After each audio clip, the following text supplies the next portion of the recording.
안녕하세요. 성수이지구 조합원 여러분, 저는 명품화위원회의 박용이라고 합니다. 그동안 명품화위원회의 여러가지 주장들을 경청해 주셔서 감사하다는 말씀부터 드리고 싶습니다. 저는 작년 총회 전까지 이규원 조합장님을 지지하던 사람이었습니다. 여러가지 문제가 있지만 조합장님이 잘 풀어 가실 거라고 믿었습니다. 하지만 총회와 설계업체 변경 요구에 대한 조합장님의 태도를 보고는 의심이 들기 시작했습니다. 총회가 끝나고 투표 결과를 분석해 보니 OS 요원에 의한 심각한 투표 개입 정황이 나타났습니다. 조합장님과 통화를 해서 투표 개입에 대해 조합원에게 사과하고 재발 방지를 약속해 달라고 요청했지만 이런지하에 거절당했습니다. 작년 11월에는 원양을 포함해서 다수의 설계업체들이 공개 경쟁을 하자는 제안도 거절하셨습니다. 원양의 설계안은 조합장님을 지지하는 분들 중에서도 불만을 품은 분들이 많은 걸로 알고 있습니다. 최소한 의견 조사라도 해서 방향을 정하면 이렇게 시끄러울 일도 없습니다.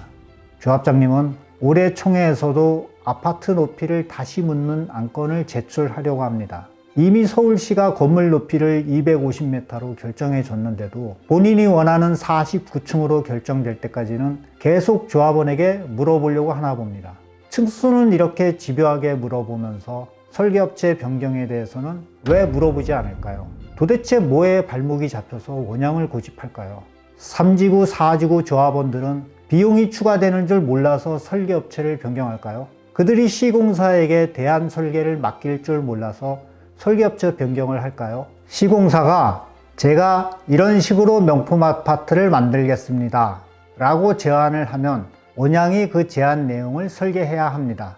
법적으로 설계와 시공을 분리해야 하기 때문에 시공사는 개념 제안만 할 뿐이지 설계를 직접 하지도 않고 책임지지도 않습니다.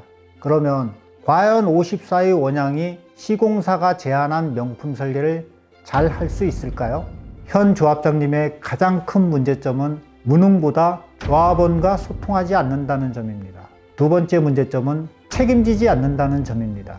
설계안을 부실하게 마련해도 감정평가를 부실하게 해도 송원중학교를 이전시키지 못해도 불법적으로 급여를 받아가도 책임지지 않습니다. 우리 속담에 하나를 보면 열을 알 수 있다고 합니다. 지금까지 우리는 조합장님과 임원들이 무능하고 소통하지 않고 무책임하다는 걸 경험했습니다. 조합 임원들은 조합원들이 세운 머슴일 뿐입니다. 그 머슴이 주인의 이익을 위해서 일하지 않으면 바꿔야 합니다. 조합 임원들을 교체할 권한은 조합원들에게 있습니다. 썩은 기둥으로 새 집을 지을 수는 없습니다. 새로운 조합을 위한 청사진은 저희가 마련했습니다. 새로운 조합이 나아가야 할 방향은 첫째, 수익성 극대화, 둘째, 신속한 사업 추진, 셋째, 쾌적한 주거 공간, 넷째, 조합원 주권 회복입니다. 사업의 이익은 소수의 임원, 브로커, 협력업체가 독점하는 게 아니라 모든 조합원이 개발 사업의 과실을 배분받게 될 것입니다. 수익을 높이기 위해서 제일 좋은 방법은 비싸게 파는 겁니다. 완공 후 평당 2억 원을 목표로 만들겠습니다. 성수 이지구는 한강이라는 자원을 이용해서 아파트를 비싸게 팔 수 있습니다. 새로 지을 아파트는 한강을 볼 수 있는 세대를 늘려야 수익이 늘어날 수 있습니다. 다행히 성수 이지구는 평지라서 고층으로 아파트를 올릴 수 있습니다. 시간이 조금 더 걸리기는 하겠지만 서울시가 결정해준 250m를 꽉 채워서 한강뷰 세대를 늘려야 합니다. 한강뷰와 명품 디자인을 위해서 설계 공모를 실시하고 최고의 브랜드를 가진 시공사를 유치해서 경쟁에 붙여야 합니다. 경쟁이 있어야 더 좋은 설계안과 시공 조건을 받아볼 수 있습니다. 경쟁이 있어야 언론에 홍보할 수 있습니다. 최고의 설계와 브랜드 그리고 언론 홍보는 성수 이지구의 가치를 올려줄 것입니다. 아파트 분양가가 올라가면 현금 청산되지 않을까 걱정하시는 조합원들도 계실 겁니다. 걱정하지 마십시오. 현 조합이 제시하는 소형 평수보다 더 작은 평형을 만들어서 개발 수익을 나눠 받을 수 있도록 하겠습니다.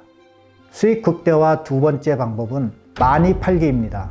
성수 이지구 조합이 팔 수 있는 상품은 당연히 아파트와 상가입니다. 성원중학교를 성수 공고 자리로 이전하고 그 부지에 아파트를 올려서 분양하면 대략 조합원당 2, 3억 원의 수익이 들어옵니다.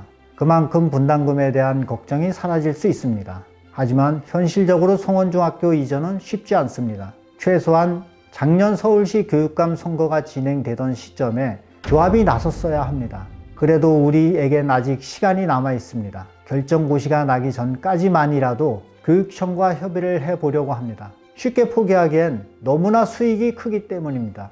결정고시 전까지 협의를 하기가 어려울 것 같으면 수익보다는 속도 쪽으로 방향을 전환해서 최대한 빠르게 사업을 진행하도록 하겠습니다. 많이 팔 수 있는 또 하나의 상품인 상가가 있습니다. 조합은 설계안을 설명할 때 상가를 어떻게 배치하고 어떻게 이용자들을 유치해서 분양을 성공시킬 것인지에 대한 방안이 없었습니다. 구체적인 계획 없이 상가를 지으면 상권은 죽고 입주민은 편의시설 없는 무인도에 사는 고립감을 느끼게 될 겁니다. 상가를 단지 내에만 설치하면 타 아파트와 차별성을 갖기 어렵습니다. 적정한 외부인이 이용할 수 있도록 한강과 수변공원이라는 특화된 자원을 활용해서 상가를 구성하도록 하겠습니다. 외부인이 단지 내 상가를 이용하더라도 주차장과 이동 동선을 입주민과 구분하여 단지 내 정숙성을 유지할 수 있도록 하겠습니다. 수익성 극대화 마지막 방안은 비용 줄이기입니다. 현 조합에 필요 없는 중복 계약을 취소해서 대략 20억 원 이상 절감하겠습니다. 또한 OS 요원 없는 김영식 전자투표를 도입해서 연간 6천만 원에 달하는 OS 요원 용역비를 줄이겠습니다. 제대로 된 설계안을 마련하는 것도 비용을 줄이는 방법입니다. 반포 메이플자이의 사례를 살펴보면 시공사가 설계에 개입함으로써 조합원당 6,900만 원의 공사비가 인상되었습니다.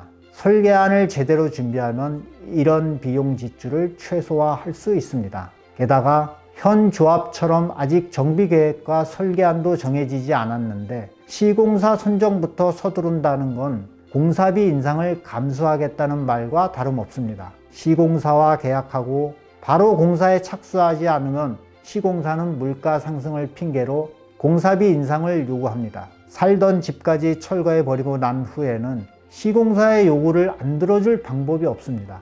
따라서 시공사와의 계약은 설계안을 철저히 마련하고 공사에 착수할 수 있는 시점과 가까운 시기에 해야 합니다. 시공사 및 협력업체가 조합 내부 관계자와 유착되지 못하도록 관리하고 방지하겠습니다. 조합원에게 돌아와야 할 사업 수익이 특정 소수에게 집중되지 못하도록 관리하겠습니다. 입주 시점이 언제가 될지도 무척 궁금하실 겁니다.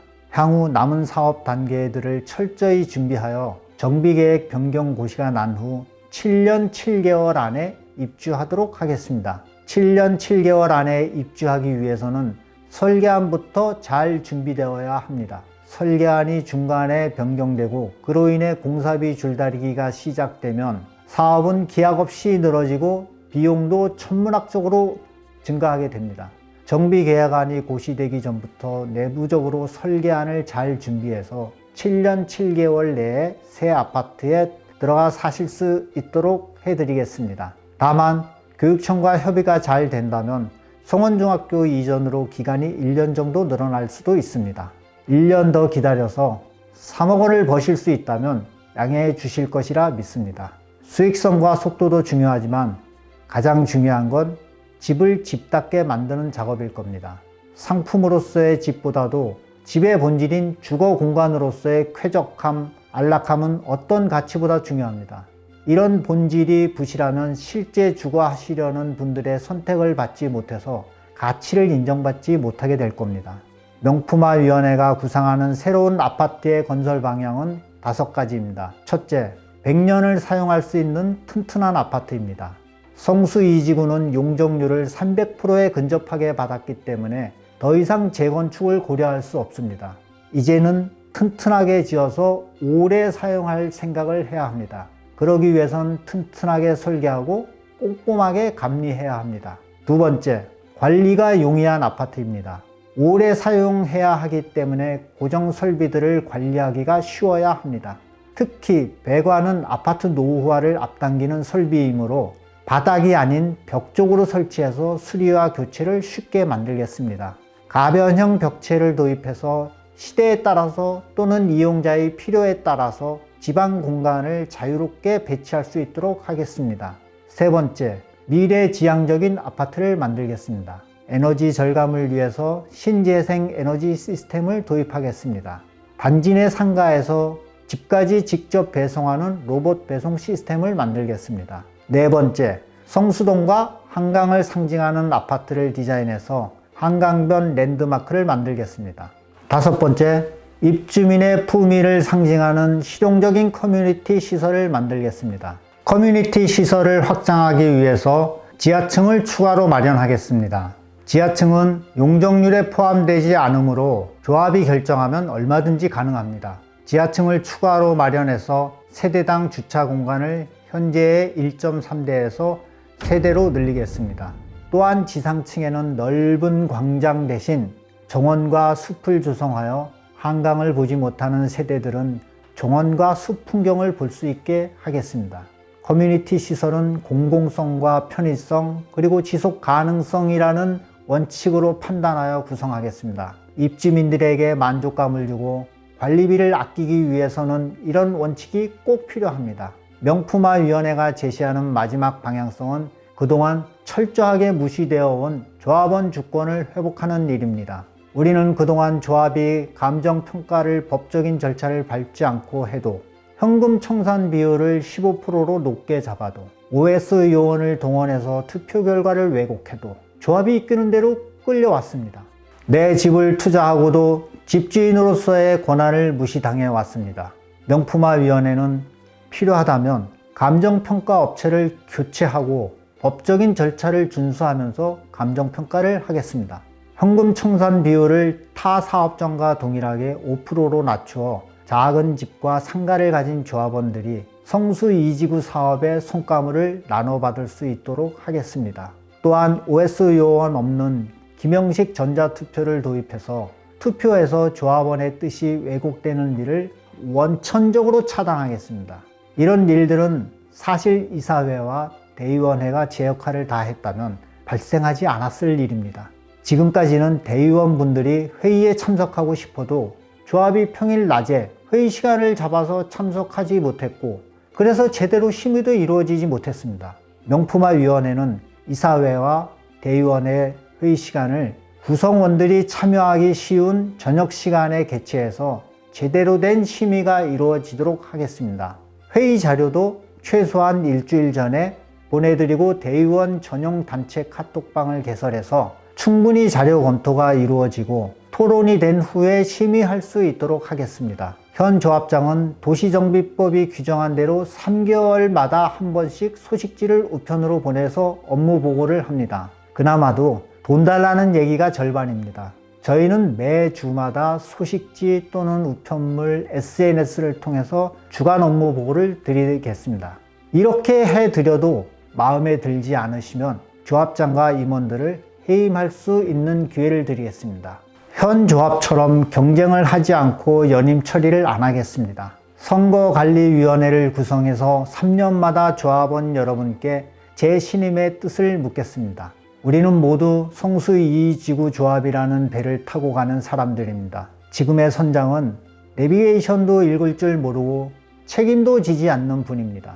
잘못된 길을 간다는 걸 알았으면 즉시 바른 길로 다시 가야 합니다. 명품화위원회는 바른 길로 갈 수 있는 방향과 방법을 알려드릴 뿐입니다. 성수 2지구라는 배가 바른 길로 가기 위해서는 조합원 여러분이 노를 저어주셔야 합니다.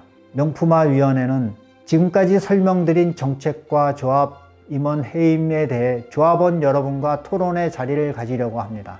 시간은 3월 22일 토요일 오후 2시고 장소는 성수역 근처 기업은행이 있는 건물의 7층입니다. 작년 12월에 명품화위원회 회의를 개최했던 장소와 동일한 곳입니다. 아직 해임총회 소집 요구서를 제출해 주시지 않은 분들은 신분증을 지참하시고 오셔서 요구서를 작성해 주시기 바랍니다. 많은 조합원 여러분들이 참석해 주셔서 새로운 조합 건설에 힘을 모아 주시기 바랍니다.